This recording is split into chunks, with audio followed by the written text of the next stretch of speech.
Hello दोस्तों, हाय, welcome back. बहुत दिन बाद आज एक नया वीडियो बनाने की कोशिश किए हैं। इसमें हम लोगों ने ये बताया है कि आप लोग जितना सवाल पूछे हैं मुझसे, असल में एक्चुअली उसके लिए ही मुझे आज का ये वीडियो बनाना पड़ा। बहुत सारे लोगों का सवाल ये होता है कि सर हम लोग एलिजिबिलिटी है कि नहीं है, क्या हम लोग एलिजिबल है कि नहीं है, सर हम लोग क्या डिग्री या डिप्लोमा ख़त्म होते साथ ही एग्ज़ाम दे सकते हैं क्या, और जैसे एग्ज़ाम ख़त्म हो जाएगी उसके बाद में हम लोग मतलब 2 साल का वेट करके हम लोग बाद में डेटा फ्लो करवा सकते हैं क्या, या फिर आज अगर जैसे आज हम लोग का एग्ज़ाम ख़त्म हो जाता है उसके बाद में हम लोग एग्ज़ाम के लिए रेडी हो सकते हैं क्या। या फिर ये भी सवाल आता है कि सर एलिजिबिलिटी कहाँ से जोड़े, कहाँ से गिने, डिग्री होने के बाद में, डिप्लोमा होने के बाद में, या जो भी है। तो आज हम लोग इस सवाल का एक अल्टीमेटम आंसर लेकर आए हैं। ये मेरे ख्याल से आप लोग खुद अपने घर बैठे बैठे इसको चेक कर सकते हैं। आप लोगों को सबसे पहले आप लोगों को जो है आईडी बनाना है अपने शेरियन पोर्टल पे, जिसका लिंक मैंने यहाँ पर दे दिया है। आप वहाँ पे जाके अपना पहले कैसे क्रिएट करते हैं उसमें बताया गया है किस तरह से बनाना है। तो आप पहले वो देख लीजिए कि किस तरह से बनाना, और एक बार आप बना लेते हो उसके बाद में आप अपनी एलिजिबिलिटी कैसे चेक करते हैं आज वो हम आपको बताएंगे रूबहू अपने पीसी के ऊपर। ठीक है, तो ज़्यादा टाइम वेस्ट नहीं करते हुए हम लोग आगे बढ़ते हैं और देखते हैं कि किस तरह से हम लोग ये पूरा प्रोसीजर कर सकते हैं बिना कोई रुकावट के या बिना किसी को पूछे हुए। ठीक है, तो लेट्स स्टार्ट। तो दोस्तों, जैसे कि आप ये देख सकते हैं, ये मेरा पीसी का स्क्रीन है। अभी यहाँ पे मैं अपना लॉगिन आईडी और पासवर्ड डालता हूँ।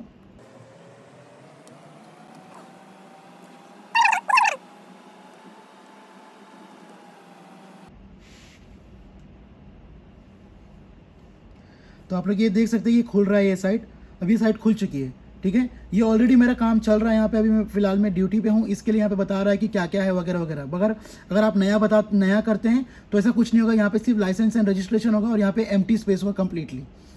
ओके, तो आप ये सब देख सकते हैं, ये एक फ्रंट स्क्रीन है। तो इसमें हम लोग को कुछ काम नहीं है। एक्चुअली आपका जो काम है वो यहाँ पर है, प्रोफेशनल्स।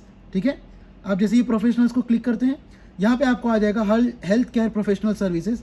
अब यहाँ पे आप नीचे नीचे आते जाएंगे आहिस्ते आहिस्ते करके।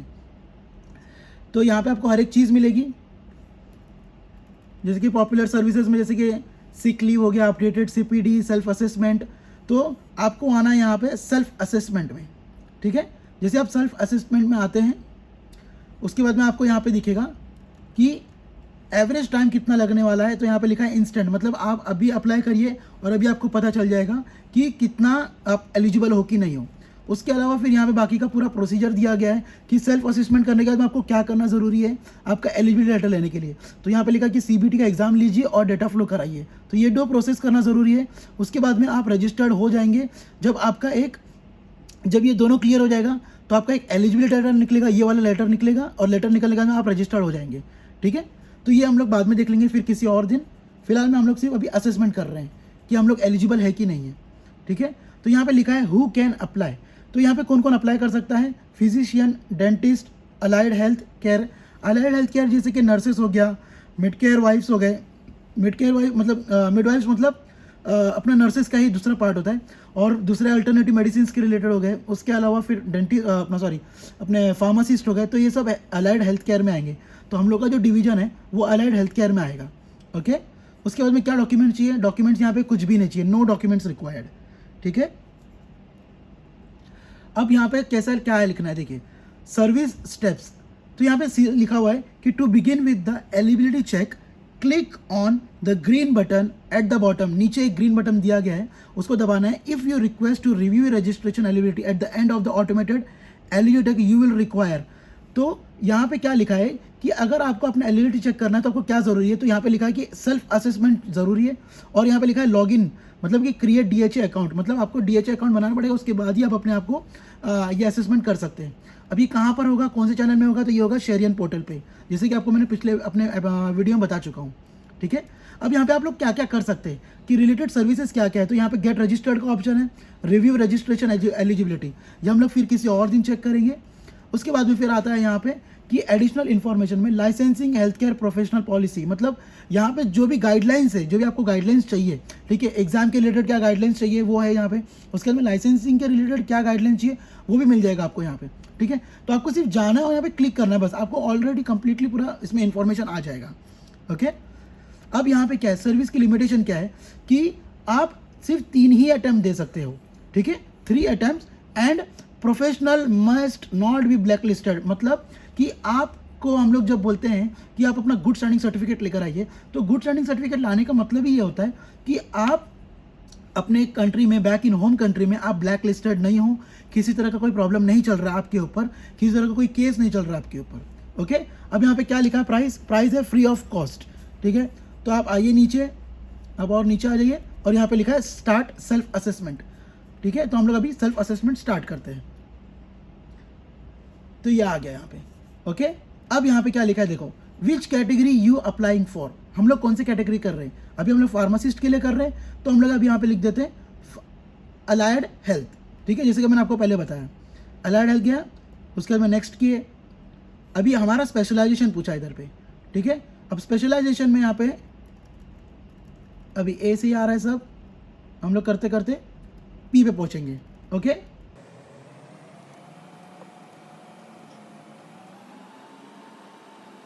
तो ये देखिए, ये आ गया हमारा फार्मेसी।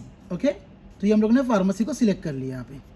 अब इसके बाद में आ रहा है what title you are applying for, मतलब कि आप किस चीज़ के लिए अप्लाई कर रहे हो फार्मासिस्ट में। ठीक है, तो देखिए इधर पे जैसे बहुत सारे लोग ये भी पूछते हैं मुझे कि सर हमारे पास क्या क्या ऑप्शन है एज अ फार्मेसी करने के बाद में, तो आप लोग यहाँ पे भी आके चेक कर सकते हैं कि आपके पास क्या क्या ऑप्शन है। जैसे कि टेक्नीशियन हो, अगर आपने डिप्लोमा किया है तो टेक्नीशियन है, उसके बाद में फिर क्लिनिकल फार्मासिस्ट है, फिर नीचे फार्मासिस्ट है, फिर फार्मासिस्ट में कंपाउंडिंग फार्मेसी भी आती है, वो किया आपने, फिर फार्मेसी ऑन्कोलॉजी को लग के किया आपने, मतलब ऑन्कोलॉजी मतलब आपके जो कैंसर वेंसर के लिए रहता है वो, या फिर फार्मासिस्ट आपने कार्डियोलॉजिस्ट डॉक्टर के साथ में किया है कार्डियोलॉजी, उसके बाद में क्रिटिकल केयर में आपने काम किया है, या जेरियाट्रिक मतलब जो बुजुर्ग लोगों के साथ में काम किया है आपने, उसके बाद में इन्फेक्शियस डिजीज में काम किया है, फार्मासिस्ट न्यूक्लियर में काम किया है, न्यूट्रिशन सपोर्ट में काम किया है, पेडियाट्रिक में काम किया है। तो इसका मतलब ये नहीं है कि आपने सिर्फ, मतलब जो आपको ये बताना चाहता हूँ कि फार्मासिस्ट में बहुत सारे जॉब रूल्स हैं। ठीक है, जैसे कि हम लोग को कुछ पता ही नहीं है, क्योंकि हम लोग क्या करते हैं, या तो मार्केटिंग करते हैं, या फिर हम लोग दूसरा करते हैं अपना क्या बोलते हैं, या तो मेडिकल में काम करते हैं, या तो हॉस्पिटल में, बहुत ज़्यादा होगा तो हम लोग हॉस्पिटल में काम करते हैं।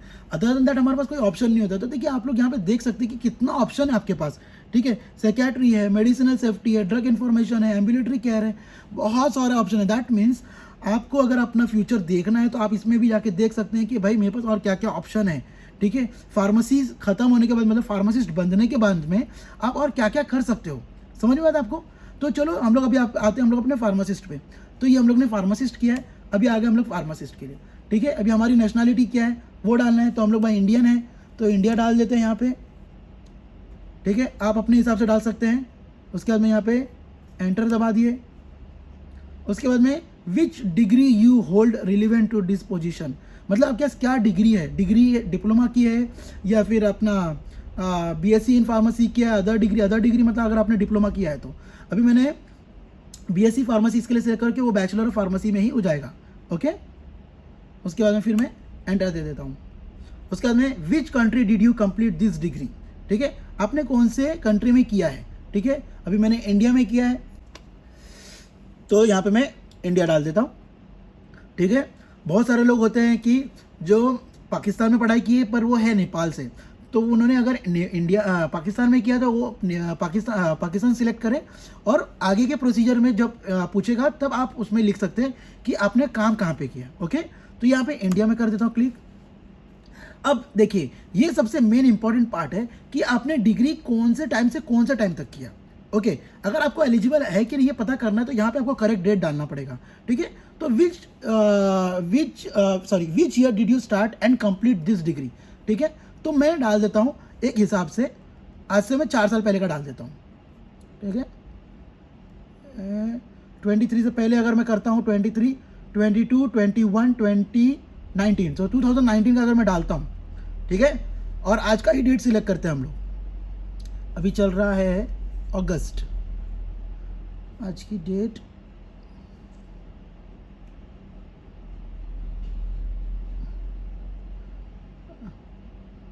ठीक है, ये हम लोग ने सिलेक्ट कर लिया और हम लोग अभी क्लियर हुए। 1 मिनट यहाँ पे और एक दिन पीछे डालते हैं हम लोग थोड़ा सा, 19 अगस्त 1 डाल देते हैं यहाँ पे। ओके, और यहाँ पे हम लोग सिलेक्ट करते हैं 2023 और आज का डेट डाल देते हैं। ओके, अब हम लोग करेंगे एंटर। ओके, अब यहाँ पे क्या लिखा है देखिए, do you have any related professional experience post completing your education qualification related to this title, मतलब आप जो टाइटल के लिए अप्लाई कर रहे हो, यानी कि फार्मासिस्ट के लिए अगर अप्लाई कर रहे हो, क्या आपके पास कोई प्रोफेशनल एक्सपीरियंस है?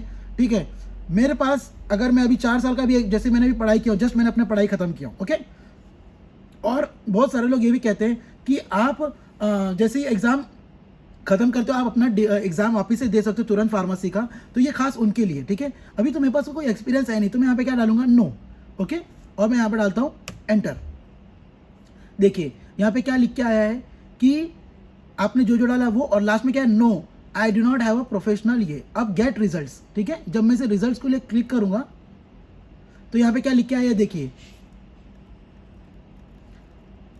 ये देखिए क्या लिखा है इधर पे, यू आर नॉट एलिजिबल, ठीक है, यू आर नॉट एलिजिबल। इसमें क्या लिखा है, Sheikh Imtiaz Ahmed not, unfortunately you are not eligible pharmacist.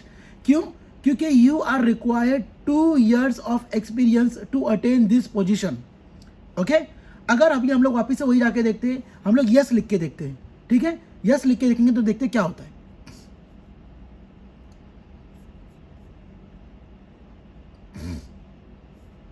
अभी हम लोग वापस से उस चीज़ के लिए अप्लाई करेंगे फिर से फटाफट।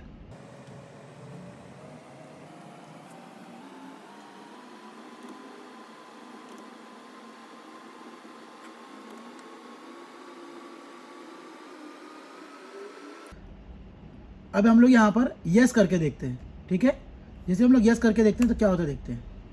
तो यहाँ पर आपको पूछता है when did you start and complete this experience, okay. अब यहाँ पे मैं डालता हूँ अपना,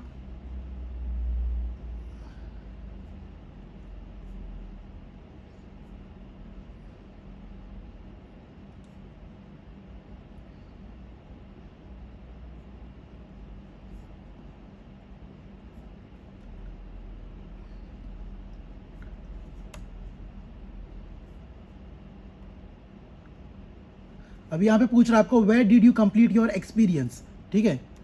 तो वही मैं बोल रहा था कि अगर बहुत सारे नेपाल के स्टूडेंट्स होते जो पाकिस्तान में प्रैक्टिस करते और इंडिया में बैक आके, सॉरी बैक इन नेपाल आके उन लोगों को प्रैक्टिस करते, तो यहाँ पे आके लिखना पड़ेगा आपको कि कहाँ पे आपने अपना एक्सपीरियंस कंप्लीट किया है।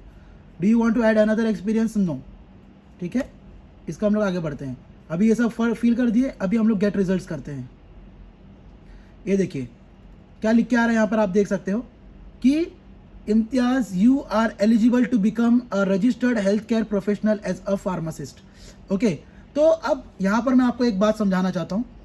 तो दोस्तों आपने देखा कि किस तरह से हम लोग अगर इसमें अगर मैनिपुलेट करते हैं अपना एग्ज़ाम डेट को लेके और अपने एक्सपीरियंस को डेट को लेके, तो आप किस तरह से आप एग्ज़ाम दे सकते हो और सब कुछ कर सकते हो। बट आपको ऐसा करना नहीं है। क्यों? क्योंकि आप अगर ऐसा करते हो तो आप ही खुद फंस जाओगे। क्यों? क्योंकि जैसे हम लोग ने किया, बताया कि हम लोग ने फार्मेसी ये टाइम से ये टाइम तक किया, ओके, और 2 साल हम लोग ने ड्यूरिंग इसका ही दिखाया, बट आपने एज अ फार्मासिस्ट काम नहीं किया वहाँ पर, ओके, आपने एज अ नॉन फार्मासिस्ट काम किया वहाँ पे, अगर आपको शो भी करना भी है तो, ठीक है। तो जब भी आप डेटा फ्लो के लिए जाएंगे तो आपका मसला वहाँ पे फंस जाएगा, और अगर समझो वहाँ पे भी अगर आप क्लियर हो जाते हो तो मसला फंसेगा आपका एलिजिबिलिटी लेटर में, जब आपका लास्ट प्रोसेसिंग होगा तब, ठीक है। तो हम लोग क्या बोलते हैं कि आपने जैसे ही एग्जाम का डेट जो भी डाला, अभी हम लोग सेकंड केस देखते हैं कि 2019 से लेकर, जैसे कि अभी 2023 में हम लोग ने जैसे अभी एग्जाम का डेट जैसे देखा, वैसे हम लोग ये देखते हैं कि अगर मैं 21 में अगर एग्जाम डेट खत्म करता हूँ, ठीक है, तो क्या मैं 2023 में एग्जाम का डेट ले सकता हूँ। चलिए हम लोग आके देखते हैं ये नेक्स्ट वीडियो में क्या होता है। तो दोस्तों हम लोग यहाँ पर अभी 2017 डाल के देखते हैं पहले कि क्या होता है, ओके। 2017 से लेके 2021 डालते हैं हम लोग, जनवरी 2021, मतलब हमारा पूरा 4 साल का कोर्स हो जाएगा, ठीक है। अब हमारे पास देखिए यहाँ पे क्या लिखा है कि आपके पास प्रोफेशनल एक्सपीरियंस पोस्ट लिखा है, ठीक है, post completing your education qualification. तो ये बात का आप लोग ध्यान दीजिए कि ये पोस्ट लिखा है, इस पर ज़्यादा फोकस रखना है कि एजुकेशन क्वालिफिकेशन, ये कभी नहीं लिखा है इधर पे कि ड्यूरिंग योर एजुकेशन क्वालिफिकेशन, हमेशा लिखा है यहाँ पे कि पोस्ट, ठीक है। तो इस बात को ध्यान रखिए कि पोस्ट एजुकेशन के बाद में आपके पास कितना साल का एक्सपीरियंस है। तो हम लोग डाल रहे हैं यस, क्योंकि हम लोग ने 2021 का अगर बता रहे क्लियर किया है तो, ओके। उसके बाद में अब यहाँ पे लिखा है कि आपका एक्सपीरियंस बताइए। तो जब अगर मैंने 2021 में जनवरी 21 में ख़त्म किया है तो यहाँ पे मैं लिख रहा हूँ, अब यहाँ पे मैं डालूंगा 2021 का जनवरी से डालता हूँ और 2 जनवरी से डालता हूँ, क्योंकि 1 तारीख को मेरा रिजल्ट आया है, ओके। और 2 जनवरी से मैं काम करना शुरू कर दिया फॉर एग्ज़ाम्पल, और 2 तारीख से लेके समझ लीजिए मैं 1 मार्च 2023 तक काम कर लिया। Okay, where did you complete your experience, जगह डाल दिए।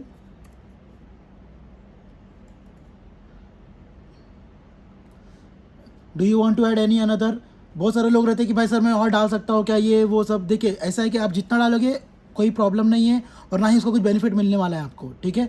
तो आपको चाहिए आप डाल सकते हो, नहीं चाहिए मत डालिए, ठीक है। और एक बात याद रखिए, अगर यहाँ पे आपने डाला है तो आपको वहाँ पे भी डालना पड़ेगा, ओके। मतलब डेटा फ्लो में भी आपको डालना पड़ेगा, जिससे आपका खर्चा बढ़ जाएगा। अब यहाँ पे हम लोग सब डाल दिए यहाँ पे। अब हम लोग गेट रिजल्ट्स के लिए जाते हैं। तो यहाँ पर लिखा है कि भाई यस, ये ग्रीन टिक का मतलब ये है कि भाई हमारा असेसमेंट परफेक्ट है, अब मैं आगे काम कर सकता हूँ। You have initially met all the eligibility requirement, ठीक है। अब मैं बाकी का जो है एग्ज़ाम का डेट वगैरह वगैरह जो भी है वो सब मैं कर सकता हूँ, ठीक है। अब समझ में आ गया आपको। तो दोस्तों आपको तो समझ में आ गया होगा कि ये पूरा प्रोसीजर में हम लोग ने क्या किया, कैसे किया, और हम लोग अपना एलिजिबिलिटी कैसे चेक किए, ठीक है। तो इस दरमियान मैंने आपको मेरे ख्याल से एक एक चीज़ बताया। जितने भी लोगों के डाउट्स रहते हैं कि सर क्या मैं तुरंत एग्ज़ाम दे सकता हूं, तो आपने देखा कि आप तुरंत एग्ज़ाम नहीं दे सकते। आपको 2 साल का पोस्ट एजुकेशन, आपका 2 साल का एक्सपीरियंस होना ज़रूरी है, या 2 साल का गैप होना ज़रूरी है। उसके बाद ही आप एग्ज़ाम के लिए एलिजिबल होंगे, या फिर आपका डेटा फ्लो का प्रोसीजर उसके बाद से ही शुरू होगा, ठीक है। तो जितने भी लोगों को जो भी डाउट है बेफिक्र रहिए, इसके थ्रू मैंने शायद आपको सब कुछ बता दिया है। और भी बहुत सारे डाउट्स लोगों के आए हैं डेटा फ्लो के रिलेटेड कि भाई सर एग्ज़ाम अगर अभी देता हूँ और मैं सपोज फेल हो जाता हूँ, मैं 4 महीने बाद वापस से एग्ज़ाम देता हूँ, तो डेटा फ्लो में क्या मुझे अपना एक्सपीरियंस सर्टिफिकेट चेंज करना पड़ेगा, उसके बारे में भी एक नया वीडियो बनाने वाले हैं हम लोग। तो वो आपको मिलेगा अगले वीडियो में। पर आज के लिए इतना ही, और मिलते हैं हम लोग आपको अपने अगले वीडियो में। Till then stay tuned and good bye.